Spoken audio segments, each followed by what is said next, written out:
Elappara Kozhikkanam B1 sports ക്ലബിന്റെ വാർഷികവും ഇതോടനുബന്ധിച്ച് പൊതുസമ്മേളനം നടന്നു. ഏലപ്പാറ ഗ്രാമപഞ്ചായത്ത് പ്രസിഡന്റ് ഉമർ ഫാറൂഖ് ഉദ്ഘാടനം ചെയ്തു. 35 വർഷമായി കോഴിക്കാനം മേഖലയിൽ പ്രവർത്തിച്ചു വരുന്ന ക്ലബ്ബാണിത്.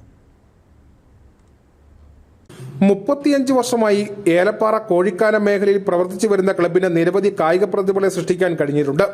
2026 മുതൽ ക്ലബ്ബ് പുതിയ പ്രവർത്തന മേഖലയിലേക്ക് കടക്കുകയാണ്. കായിക പ്രതിഭകൾക്ക് പുറമെ കലാപ്രതിഭകളെയും കണ്ടെത്തി അവർക്ക് വേണ്ട പ്രോത്സാഹനം കൊടുക്കുവാൻ തീരുമാനിച്ചിട്ടുണ്ട്. കോഴിക്കാനത്ത് നടന്ന വാർഷിക സമ്മേളനം പ്രസിഡന്റ് സുഭാഷ് പതാക ഉയർത്തലോടുകൂടി ആരംഭിച്ചു. തുടർന്ന് വൈസ് പ്രസിഡന്റ് ബിനു ജയപാലിന്റെ അധ്യക്ഷതയിൽ നടന്ന പൊതുയോഗ സമ്മേളനം ഏലപ്പാറ ഗ്രാമപഞ്ചായത്ത് പ്രസിഡന്റ് ഉമർ ഫാറൂഖ് ഉദ്ഘാടനം ചെയ്തു.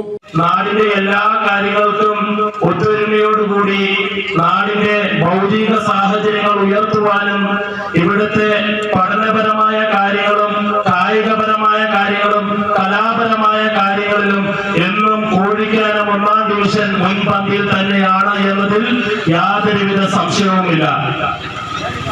ഞങ്ങളിവിടെ നേരത്തെ ബ്ലോക്ക് പഞ്ചായത്തകം അനിത ഫ്രാൻസിസ്, ഗ്രാമപഞ്ചായത്തകം ആൻഡപ്പൻ ജക്കബ്, പാസ്റ്റർ ശശി, രക്ഷാധികാരി ജയൻ പി, അരുൺ, വിൻസെന്റ് തുടങ്ങിയവർ സംസാരിച്ചു. യോഗത്തോടനുബന്ധിച്ച് പൂർവ്വകാല കായിക പ്രതിഭകളെ ആദരിക്കുകയും ചെയ്തു.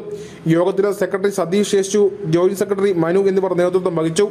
News bureau, Peermade.